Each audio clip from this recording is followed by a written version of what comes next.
नमस्कार दोस्तों, स्वागत है आपका अपने YouTube चैनल डुगू कोचिंग सेंटर में।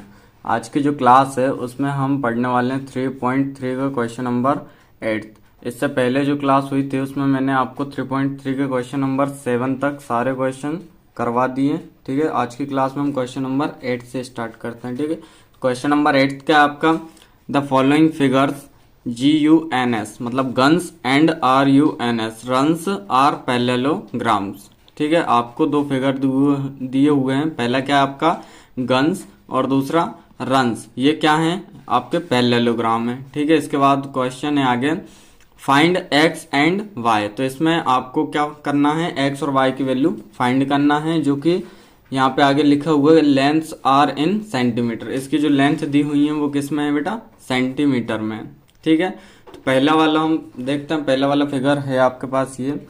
ठीक है, इसमें एक साइड आपको दी है 3y माइनस 1, दूसरी 18। तो यहाँ पे ये 18 जो है सेंटीमीटर में और 26 ये भी सेंटीमीटर में है। उसके बाद यहाँ पे 3x दिया हुआ है। ठीक है, तो पैरेललोग्राम की प्रॉपर्टीज हमने पढ़ी थी। उसमें हमने क्या पढ़ा था कि पैरेललोग्राम की जो अपोजिट साइड्स होती हैं बेटा वो क्या होती हैं? इक्वल होती हैं। तो यहाँ पे हम लिख सकते हैं कि in a parallelogram opposite sides are equal। ठीक है, पैरेललोग्राम की अपोजिट साइड्स क्या होती हैं? इक्वल होती हैं। इसका मतलब हम लिख सकते हैं कि जो 3x है वो आपका इक्वल होगा 18 के। ठीक है, और जो 3y माइनस 1 है वो 26 का। ये वाली साइड्स आपकी इसके इक्वल होगी और ये वाली साइड आपके इसके इक्वल होगी। ठीक है, तो हम लिख सकते हैं कि 3x इक्वल होगा 18 के। तो यहाँ से हम x की वैल्यू निकाल सकते हैं। कैसे? यहाँ पे x इसके साथ मल्टीप्लाई में है, 3 इसके x के साथ मल्टीप्लाई में, इक्वल के उस साइड जाएगा तो डिवाइड में, मतलब ये हो जाएगा आपका 18/3। तो यहाँ से x की वैल्यू क्या निकलेगी? 6। ठीक है, 3 1 जा 3, 3 6 जा 18। ये तो निकाल ली हमने x की वैल्यू। अब सेम क्वेश्चन आपको y की वैल्यू फाइंड करना है। तो यहाँ पे मैंने आपको बताया कि पैरेललोग्राम की अपोजिट साइड्स क्या होती हैं? इक्वल होती हैं। ठीक है, तो हम यहाँ पे लिख सकते हैं कि 3y माइनस 1 इक्वल होगा किसके? यहाँ पे देखिए 26 के। ठीक है, तो ये होगा 26 के इक्वल। अब 3y तो ऐसे ही लिख दो इज इक्वल टू 26। ये साइड माइनस का था, इक्वल के उस साइड जाएगा, प्लस का हो जाएगा प्लस 1, मतलब 3y इज इक्वल टू 27। 26 में 1 प्लस किया हमने, 27 आया।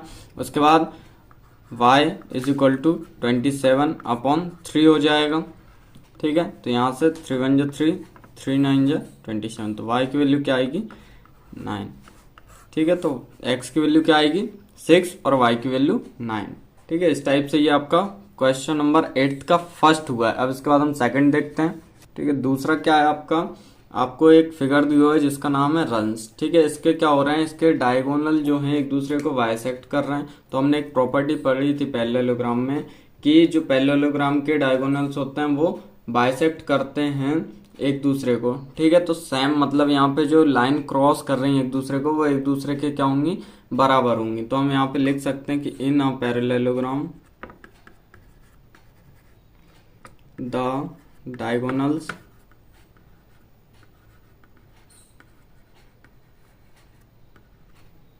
Bisect each other. ठीक है, इसका मतलब क्या है कि ये वाला जो पॉइंट है ये यहाँ से यहाँ तक ये इक्वल होगा इस वाले के। ठीक है, तो हम लिख सकते हैं कि y प्लस 7 इक्वल होगा किसके? 20 के, क्योंकि ये वाली साइड इसके इक्वल होगी। तो यहाँ से y इज इक्वल टू क्या हो जाएगा? 20 माइनस 7। ये साइड प्लस का था, इक्वल किस साइड? इस साइड आएगा, माइनस का हो जाएगा। तो y की वैल्यू क्या आ जाएगी? 13। ठीक है, यहाँ से हमने y की वैल्यू तो निकाल ली। अब दूसरा क्या था आपका? x plus Y is equal to क्या? 16। x plus Y is equal to 16, मतलब ये वाली साइड ये इसके इक्वल होगी। या फिर यहाँ पे हम इस पॉइंट को O मान लेते हैं। तो NO या ON जो होगा वो OR या RO के बराबर होगा। ठीक है। और यहाँ पे अभी क्या हुआ कि एस ओ, या फिर इसको लिख सकते हैं कि ओ एस बराबर था आपका ओ यू के, ठीक है। तो यहाँ पे x प्लस वाई की वैल्यू अभी हमने क्या निकाली 13, तो यहाँ पे पुट करेंगे x plus 13 is equal to 16। तो x इज इक्वल टू क्या हो जाएगा 16, ये साइड प्लस का था, इस साइड जाएगा माइनस का 13, तो x की वैल्यू क्या आएगी बेटा 3, ठीक है। तो इस टाइप से हमने y की भी वैल्यू निकाल दी और x की भी वैल्यू निकाल दी।